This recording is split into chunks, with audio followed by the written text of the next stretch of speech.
Well, welcome everybody to this special public comment workshop and session of our Access and Stewardship Action Hour for California Four-Wheel Drive Association. My name is Rose Wynn. I'm the Natural Resources Consultant for California Four-Wheel Drive Association. And tonight we're talking about a current special opportunity that's going on in which the National Oceanic Atmospheric Association, or NOAA, is conducting a review of the California Coastal Commission and more specifically of the California Coastal Management Program. And there's a lot of information that's relevant to this review. And so I appreciate everybody joining tonight, as well as for those that are watching the recording, for taking some time to dive into the research with us now, as well as in your own time, as there are some very important details that are critical to include in our comments when we are submitting feedback to NOAA, as they have, through this review, requested public comment submissions. So to first start out with just an overview of what this review entails, on June 26th of 2026, NOAA announced the periodic review or evaluation of the California Coastal Management Program. And I have here just a screenshot of the Federal Register notice and a copy of the URL down here, which I'll share with everybody as follow-up to this meeting, so that you can check it out and see all of the information that was provided by NOAA directly. But we received notice with the Federal Register, and that is a traditional pathway by which these kinds of announcements take place. This review is part of what is required by the Coastal Zone Management Act of 1972, which is a federal law. And it also has some special and unique elements to it beyond the periodic review. So as I've been looking into this, I've learned a lot more about what the California Coastal Management Program consists of, also the Coastal Zone Management Act, and how these types of reviews take place, along with their goals, purpose, and outcomes. So we will be chatting through some of those details together. And welcome to folks as they're joining. You may hear some dings as folks are jumping in through our conversation. So just to kind of briefly surmise the current most recent announcement and evaluation, the goal is to seek input regarding a few specific elements of coastal activity, including spaceport infrastructure, offshore oil production, pipeline maintenance, desalination projects, and undersea cables. Those 5 things are named specifically in the NOAA announcement as part of what they're looking for feedback from relevant stakeholders and the public while they're conducting this review. They're also incorporating all the feedback that was provided during an August 2024 review. And that 2024 review was a part of the regular periodic cycle in which NOAA conducts evaluations of the California Coastal Management Program. And I'll share a little bit more about that cycle on our next slide. But I wanted to note that one of the special elements of the current evaluation is that it has this combined set of factors. One, it is kind of a build-off of an initial piece of the periodic review that was conducted 2 years ago. And it has elements that were very specifically and uniquely incorporated into the current evaluation that have not been typical of previous evaluations. So for a quick history of NOAA reviews, NOAA's evaluations, they're conducted under Section 312 of the Coastal Zone Management Act, which I had referenced on the slide previously. And historically, California's Coastal Management Program, which does include several other entities, including the California Coastal Commission, the California State Coastal Conservancy, and the San Francisco Bay Conservation and Development Commission. These entities with the California Coastal Management Program have generally been evaluated on a 5 to 10 year cycle. That's been the standard that was set. I believe it's a 5-year cycle that was actually set in the Coastal Zone Management Act, but the actual reviews have taken place in a 5 to 10 year cycle. Keep in mind that NOAA does a periodic review for every state's coastal management program. Under the Coastal Zone Management Act, each state with a coastal zone had the option of setting up their own state program and doing that in cooperation with the federal government under NOAA. And if they set up that state program, then the state program is eligible and required to go through this periodic review. So California is one of those states, and NOAA does conduct these periodic reviews for each state that has its own program. And as you might imagine, those are pretty robust, and maybe that's why it takes 5 to 10 years more, which is a little bit longer than the 5-year projection that was identified in the Coastal Zone Management Act.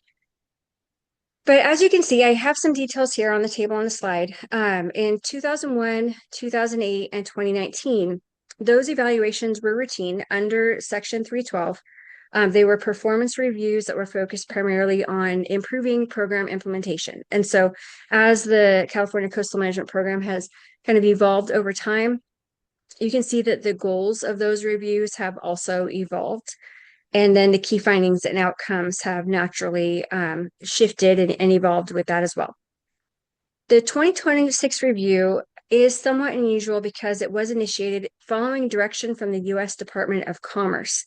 This came after concerns have been raised about California's administration of the Coastal Management Program, which includes Federal Consistency Authority, as well as questions more broadly regarding statutory jurisdiction and program administration.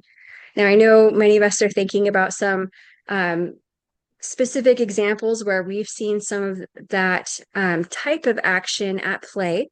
And so we'll talk about those specific things in more detail in our conversation tonight.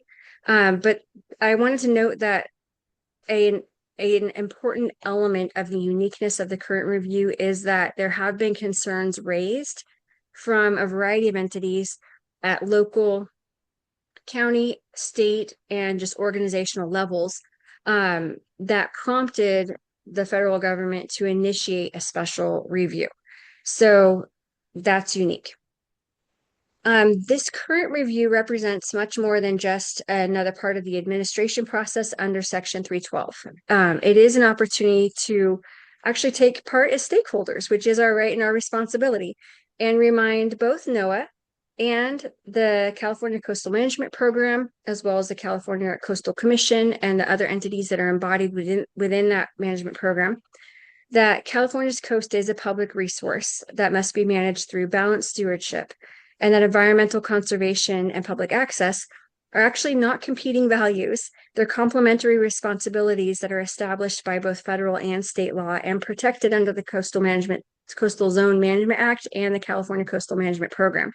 So we've had, I believe, maybe, at least by my experience, perhaps some different types of opportunities for public feedback in the regular Section 312 periodic reviews.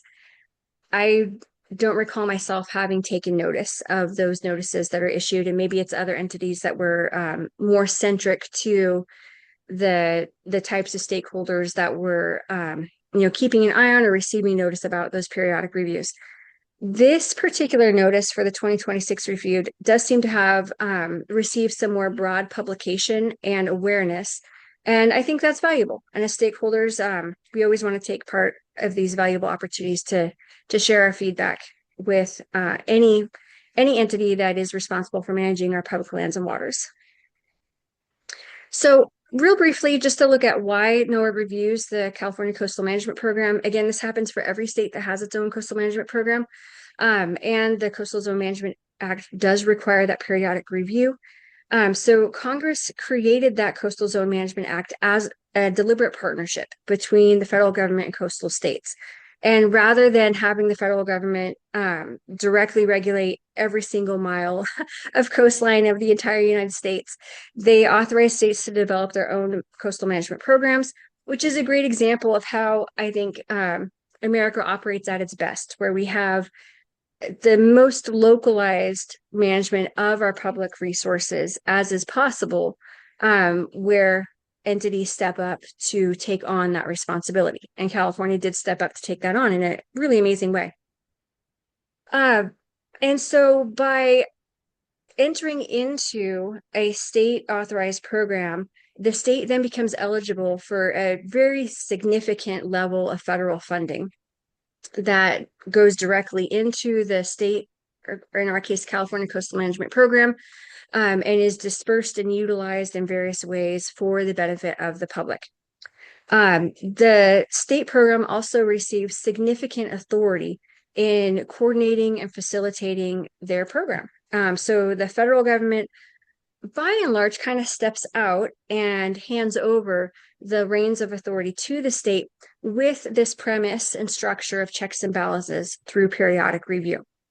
Because with that authority does come accountability, not only on the fiscal side of the funds that are provided, but also just on the operational side. And so NOAA is fulfilling its requirement for periodic review. Part of its periodic review is determine whether the coastal management program is operating consistently, both with the Coastal Zone Management Act and with NOAA's own regulations, and that it is facilitated in a way that is in line with how it's directed by Congress, and with the various levels of public involvement and responsibility, transparency, and limits of jurisdiction that are established by law. So why does all this matter to OHV Recreation? We're here with California 4-Wheel Drive Association, and I know that we do have some folks who are joining us live and watching this recording who are from outside the off-highway vehicle or off-road community, but have some interest also in the recreational side or just in our perspective. And I think it's important to keep in mind that this matters a lot to OHV Recreation because we are key stakeholders in several elements of where the California Coastal Commission and the Coastal Management Program bears its jurisdiction of authority in decision-making, permitting, and other ways that it both regulates and enhances and improves our experiences and our access to our coastal lands. So Cal4Wheel itself has very long, since its beginning in 1959, supported responsible stewardship of California's public lands. And our organization has never advocated for unmanaged recreation or unrestricted motorized access. Instead, we've consistently promoted a balanced approach that recognizes both the importance of conserving natural resources and the importance of maintaining meaningful public access under the multiple use principles that have guided public land management for generations. So, along with Cal4, many other responsible OHV enthusiasts and organizations understand that healthy ecosystems and healthy recreation opportunities, they go hand in hand. You can't separate one from the other. And we support habitat restoration, erosion control, trail maintenance, volunteer stewardship projects, invasive species management, all the things that are wrapped up in science-based conservation measures that genuinely improve public lands while allowing responsible recreation to continue. Our concerns arise when regulation extends beyond the legitimate scope of environmental stewardship and begins restricting recreation without clear statutory authority or without properly balancing all of the public interests that are protected by law. And so that's a little bit more specific to what we'll dive into in some of our remaining conversation. But I want to note here that as an overarching premise, when we're providing feedback for this public comment opportunity, Cal4 is not suggesting that we would outright oppose the California Coastal Management Program or oppose the California Coastal Commission or demand dismantling any of those entities. There's been some amazing work that's been done by the California Coastal Commission and through the California Coastal Management Program.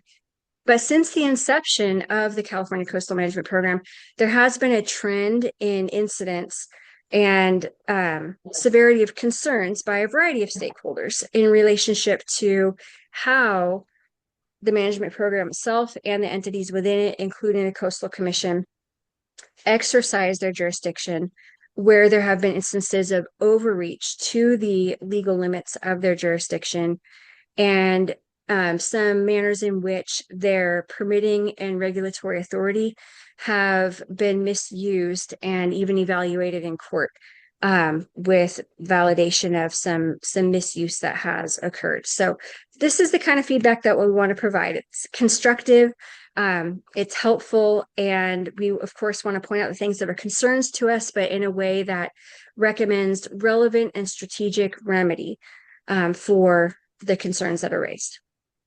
So I'm first going to dive now into some of the pieces that may be a little bit more contentious depending on where you're coming from in your perspective of the California Coastal Management Program, the California Coastal Commission, etc.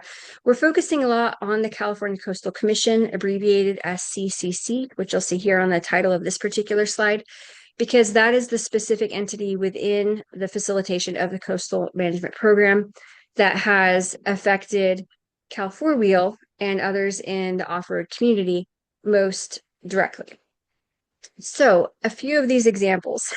Oceano Dunes State Vehicular Recreation Area is likely the most prominent of mind for most folks that are attending tonight and watching this online as part of the off-road community. Unlike many Coastal Commission controversies that involve private development, Oceano Dunes, this whole situation involved an existing state park whose primary recreational purpose is expressly established by the California legislature through the Off-Highway Motor Vehicle Recreation Division. And I have all the laws and statutes that accompany those legislative designations if anybody's interested. It's cited in the resources that are provided as follow-up to this as well. But back in 2021, the Coastal Commission amended the Oceano Dunes State Vehicular Recreation Area, SVRA's. It amended the SVRA's Coastal Development Permit with the intent of phasing out OHV recreation completely over a number of years. So Cal4Wheel, along with a number of other excellent off-road advocacy organizations like Friends of Oceano Dunes, Ecologic Partners, SEMA, the American Motorcycle Association, American Sand Association. There were a variety of organizations along with Cal4 that raised some opposition to the commission's actions because the litigation that ensued ultimately resulted in a California appellate decision that concluded that the commission did indeed overreach its jurisdiction, and it could not permanently prohibit OHV recreation through a permitting mechanism as it had attempted to. That permitting action exceeded the authority that's granted to the Coastal Commission by the Coastal Zone Management Act and the California Coastal Management Program. So that litigation reinforced an important principle that the Coastal Commission possesses some pretty broad authority over coastal development, but that authority does have statutory limits. And again, as stakeholders of public lands, it's our right and our responsibility to speak up when we see those statutory limits being exceeded. So regardless of anyone's view on off-road recreation, what happened is that this court decision did reaffirm that an administrative agency like the Coastal Commission cannot effectively redefine the legislature's purpose for a state park through permit conditions. Now, this is actually not unique as an incident to Oceano Dunes. A similar broader pattern of jurisdictional conflict has occurred with the Coastal Commission, and another one of those was elevated through the courts in the city of Data Point versus the California Coastal Commission. This dispute regarded asked the question whether the Coastal Commission possessed jurisdiction over a municipal nuisance abatement ordinance that affected public trail access. And in this case, the California Court of Appeal held that the commission lacked that administrative jurisdiction because adoption of the ordinance was not an appealable action under the Coastal Act. The court did preserve the commission's ability to regulate future development where it's authorized by statute, and that makes sense. That all falls within the scope of what the Coastal Commission is charged to do. But that decision reinforced that the commission's jurisdiction cannot simply be expanded when coastal issues are implicated. So, like at Oceano Dunes, the Dana Point decision demonstrates that the commission's authority is defined by statute, not by the perceived desirability of a policy outcome. There have been a number of other examples, which I won't go into a ton of detail tonight for the sake of time, but we've had some permitting conditions imposed on a variety of visitor serving facilities in which the California Coastal Commission either sought to close, restrict, or obfuscate their permitting approval process to delay access and delay actions that the permit sought to implement through the conditions of the permit itself. And so we've seen this at Crystal Cove, El Capitan, Refugio, and San Onofre. You can do a Google search and look up each of these examples yourself for some more information. And I'm also happy to share more information offline as follow-up to this meeting on each of those. But these were additional instances in which the Coastal Commission's permitting or perceived authority of permitting jurisdiction exceeded the actual limits of where it is allowed to exercise the scope of its role in regulating and improving development along our California coast. So the four that I just mentioned actually didn't result in judicial findings. There wasn't litigation that took place. These were issues that were resolved ultimately outside of court, and that's good for those organizations. I'm happy for them. They didn't have to go to court. But they were highly elevated in attention, and some of them did near litigation before they reached resolution. A similar type of situation emerged with several harbors and recreational boating sites and boating infrastructure. These happened at Dana Point, Newport, Santa Cruz, and Morro Bay. I believe there are others, but these are four that I've been able to research a little bit more extensively myself. And in these settings, the California Coastal Commission, their review of permitting structure directly affected marina improvements, some proposed dredging projects, the boating facilities themselves, as well as public access to parking, waterfront redevelopment, and visitor serving uses. And so many harbor operators and local governments, they rightfully asserted their rights as stakeholders. They first attempted to collaborate with the California Coastal Commission to seek redress for the permit conditions that were being imposed on them, and cooperate in finding a resolution for those. They became very lengthy review processes that stacked up the cost and delays. And this becomes a recurring pattern where the financial cost to stakeholders and the timeline of delays that are imposed by the permitting mechanism used by the Coastal Commission either completely wipes out the feasibility for the stakeholder to follow through on their proposed project or initiative to completion, or it obfuscates it to the extent that they have to step back from it or go to court. I don't believe that any of these four examples resulted in litigation either, but they also have been longstanding contentious situations that have either been fully resolved or are in the process of resolution. There's another category of disputes with the Coastal Commission that regards local coastal programs. And this actually interplays back to Oceano Dunes because part of the permitting mechanism that the California Coastal Commission utilized basically restructured the local coastal program in that area.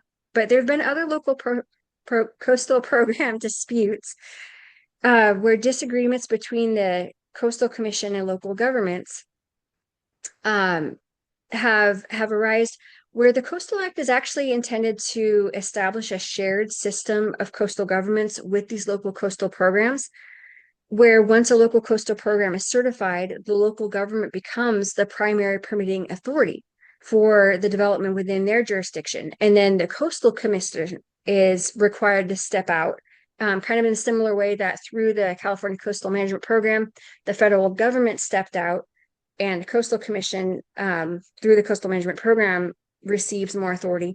With their local coastal program, they receive the primary authority and the Coastal Commission steps out.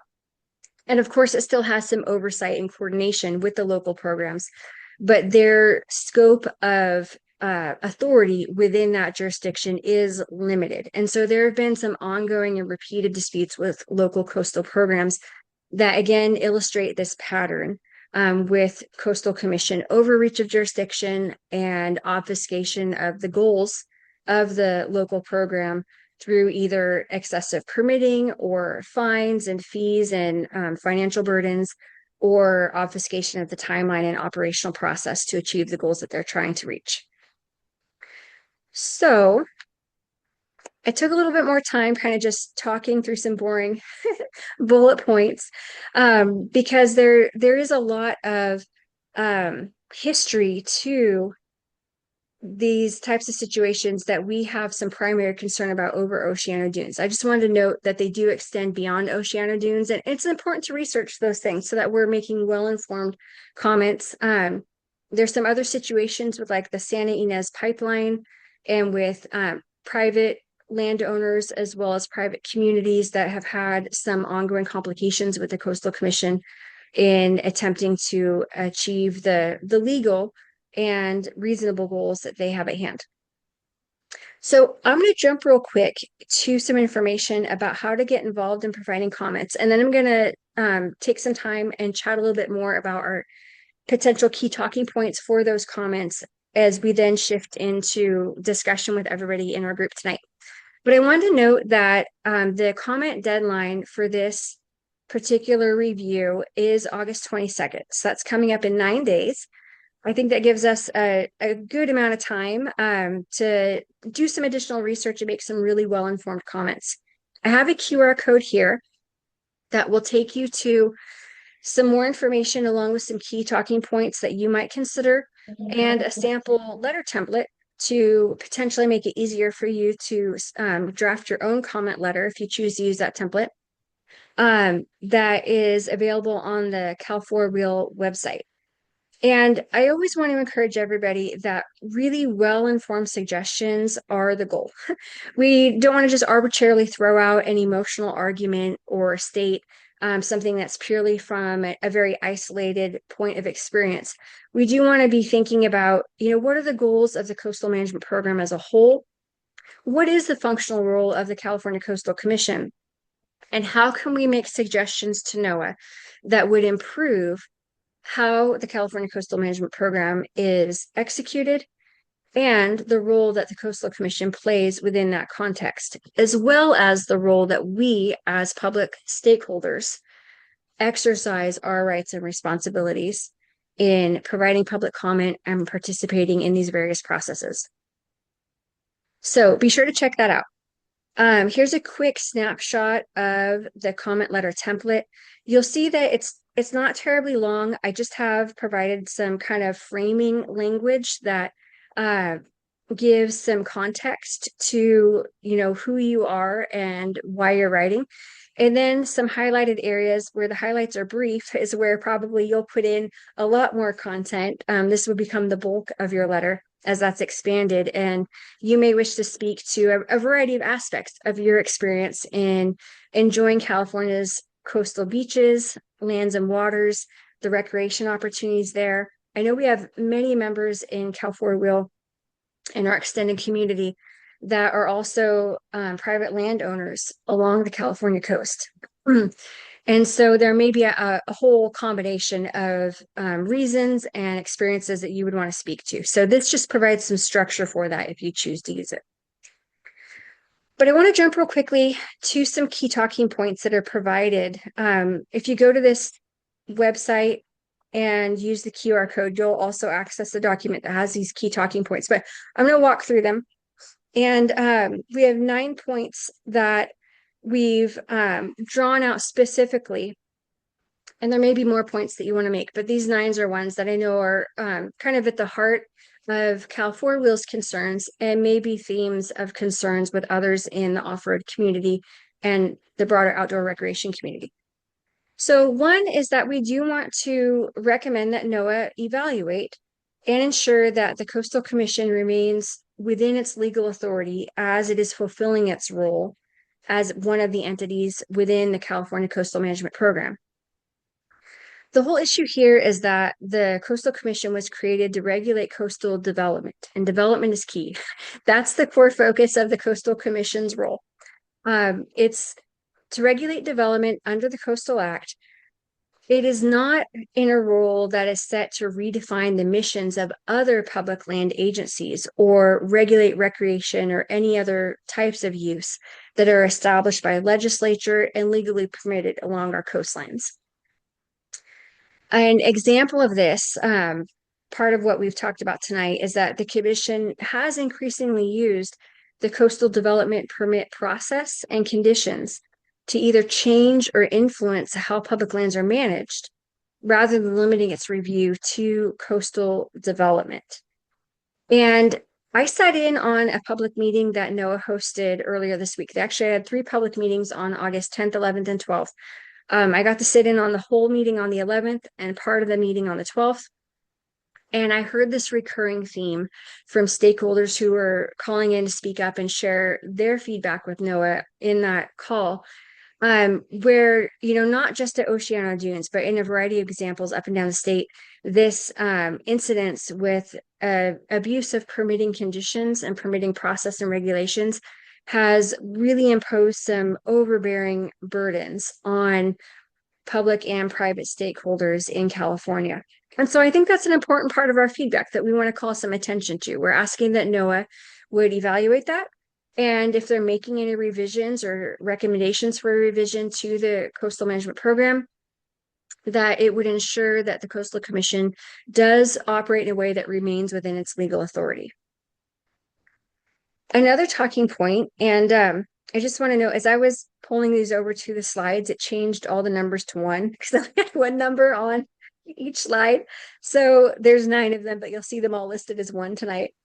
Anyhow, we do in the off-road community probably want to speak to Oceano Dunes SVRA as a specifically egregious example, because it very prominently demonstrates why jurisdictional limits matter. And again, I want to note that the California Coastal Commission has really done some great work over the life of its existence. California is known nationwide as being one of the most beautiful and well-conserved states in our nation. And that doesn't happen by accident. I know that through Cal4Wheel, we've been directly involved in countless stewardship projects to ensure healthy habitat on our coastal areas, where we recreate, as well as to restore habitat, to take part in conservation of protected species, and to do trash cleanup and all the practical things that help keep our coastal areas beautiful and enjoyable for us to recreate in, as well as for others to enjoy as well. And Cal4Wheel does this not only in our coastal areas, but also in our mountains, our deserts, our valleys, all throughout the state.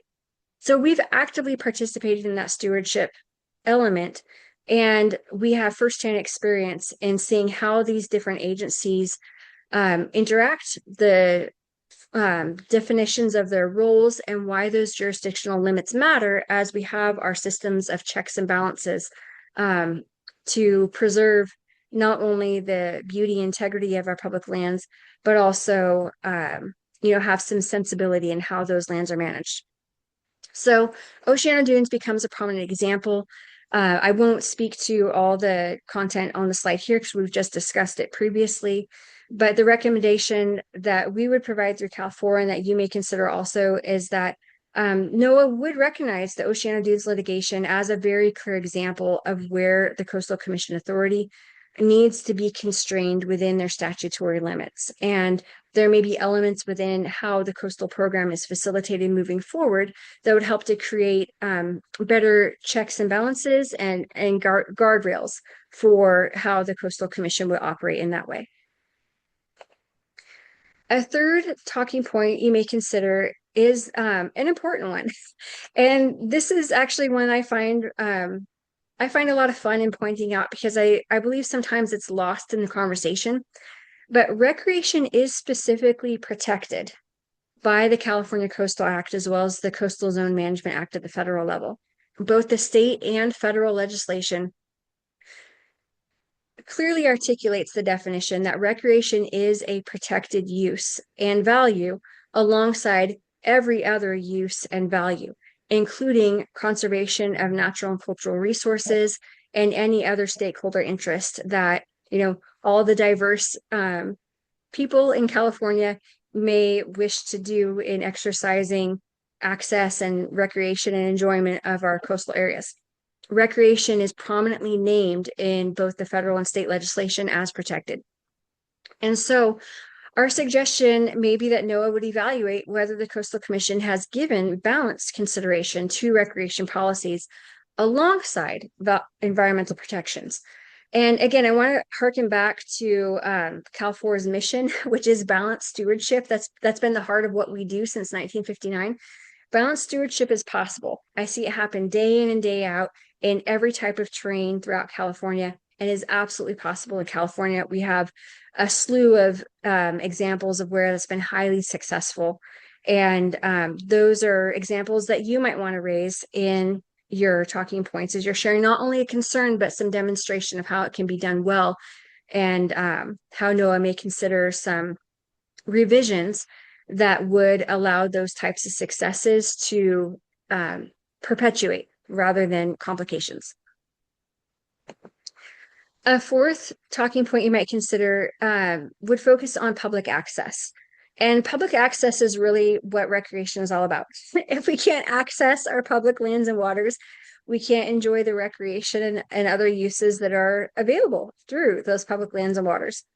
And so access it's more than simply allowing people to walk on a beach. And I know this term, just allowing people to walk on a beach, kind of means a lot more to those of us in the off-road community, because with the contention over Oceano Dunes, there were I can't count how many comments I heard of people saying, well, it's not like you can't go there and enjoy it. You can still walk on the beach. Walking on the beach is not off-road recreation. It's not camping. It's not many of the other uses that are protected under the legislative designation for Oceano Dunes SVRA. And in any example where we've seen some obfuscation or closure of access to recreation, like some of those that I named on a previous slide outside of Oceano Dunes, again, access is much more than simply allowing people to get to and view or walk and passively experience an area. It's our engagement in that area that matters. So our recommendation here may be that NOAA would consider evaluating whether the Coastal Commission decisions have unnecessarily reduced recreational opportunities that are available to the public. And you might have your own examples beyond those that I've shared. Or if you want to look more at the examples that I've shared, again, I'm happy to connect offline as well. A fifth talking point you might consider is that California state parks should retain its legislatively assigned management authority.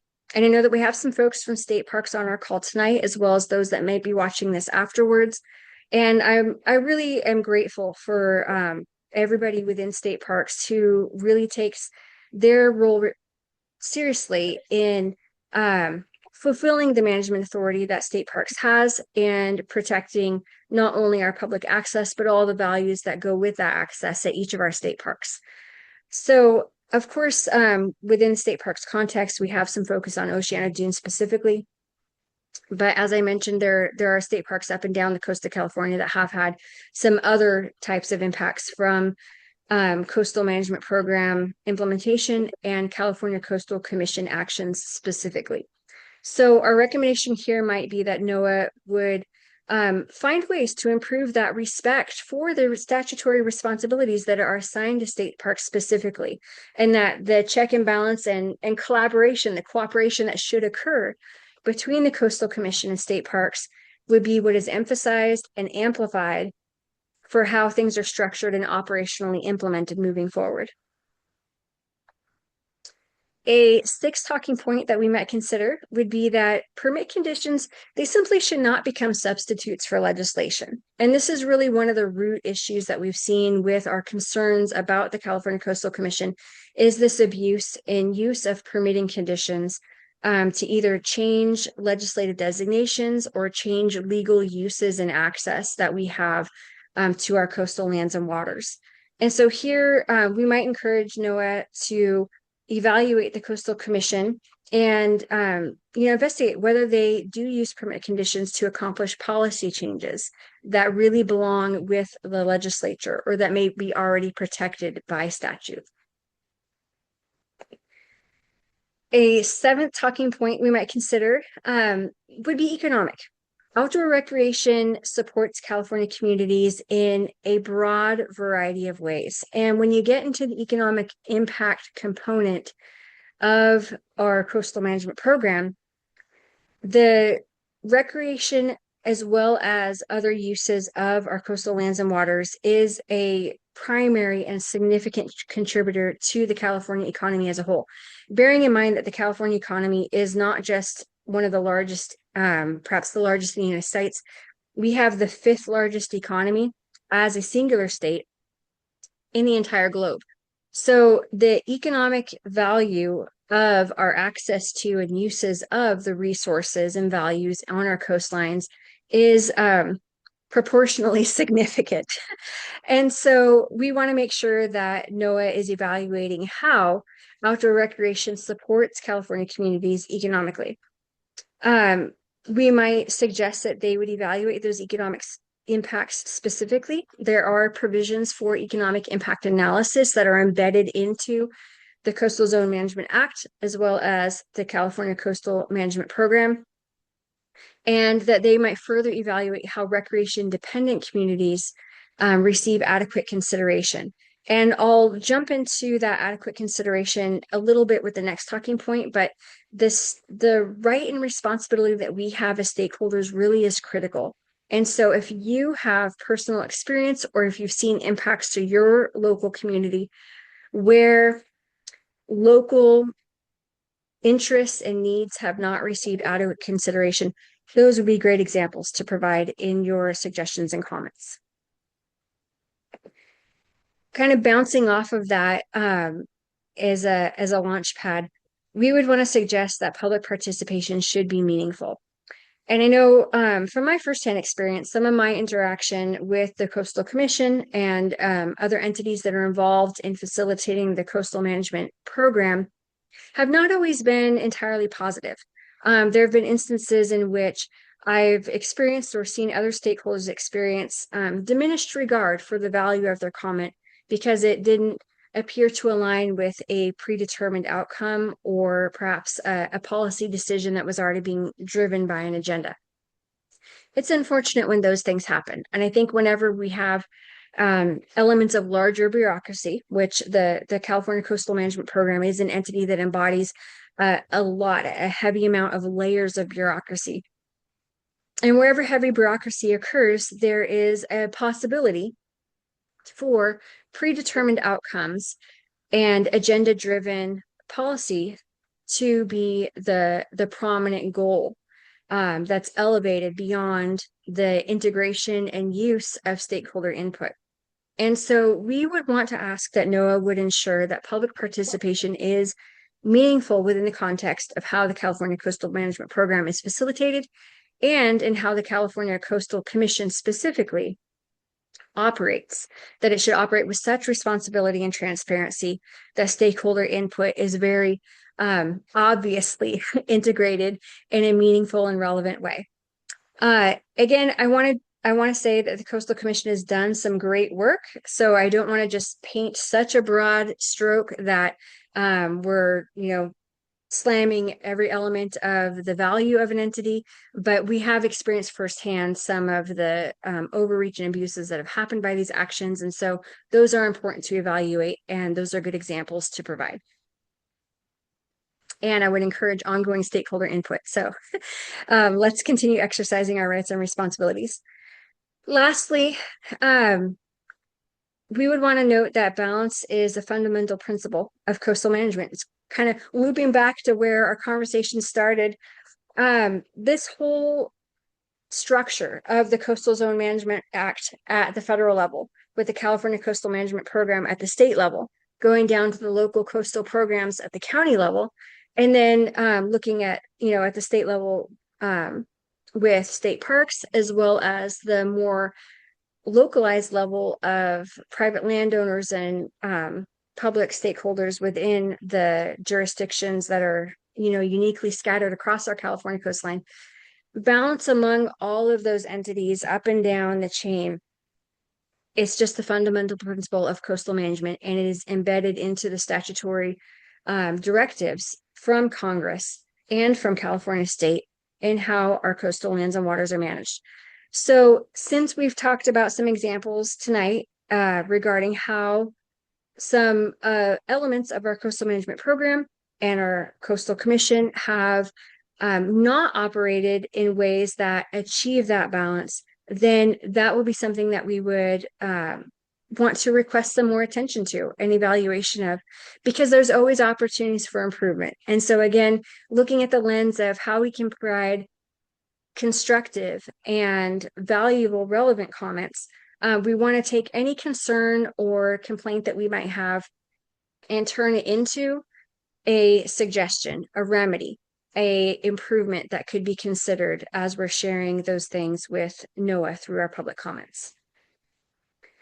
So now I'm going to pause and see if there's discussion or questions that folks may have